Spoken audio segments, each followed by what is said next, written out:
നഷ്ടപ്പെട്ടു പോയ ആടുകളെ അന്വേഷിച്ചിറങ്ങിയവൻ അന്തിയുറങ്ങിയ ആട്ടിൻപറ്റങ്ങളുടെ അടുത്ത് വന്ന് പറഞ്ഞതിൽ അതിശോക്തിയൊന്നുമില്ല. അതൊരു സൂചനയായിരുന്നിരിക്കണം. ആടുകളാണ് അജപാലകന്റെ ജീവിതത്തിന് അർത്ഥവും നിറവും നൽകുന്നത്. നിലവിലും നിദ്രയിലും അവയെക്കുറിച്ചുള്ള ചിന്തകളാണ് അവൻ്റെ ചങ്ക് നിറയെ. വഴിതെറ്റലുകളൊക്കെ സ്വാഭാവികം. പക്ഷേ തിരിച്ചു വരാനുള്ള വിളിക്കായി നാം കാതോർക്കണം.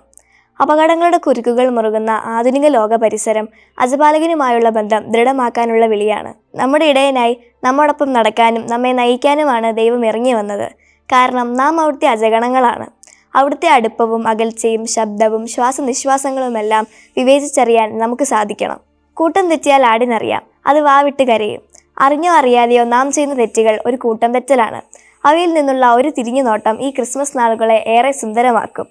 ഇടയൻ്റെ കാലൊച്ചകൾക്കായി കാതോർക്കാം. ഇടയൻ നയിക്കുന്ന ഇടങ്ങളിലേക്ക് യാത്ര പോകാം. അവിടെ കുറവുകളൊന്നും നാം അറിയുകയില്ല. സഭയാകുന്ന സമൃദ്ധിയുടെ പച്ചപ്പും നിരുറവയും നമ്മുടെ ജീവിതത്തെ സുന്ദരമാക്കട്ടെ. സഭയോട് ചേർന്ന് നിന്ന് ഇടയ വിളികളിലേക്ക് കാതോർക്കുന്ന ഒരു പുൽക്കൂട് നമുക്ക് നിർമ്മിക്കാം.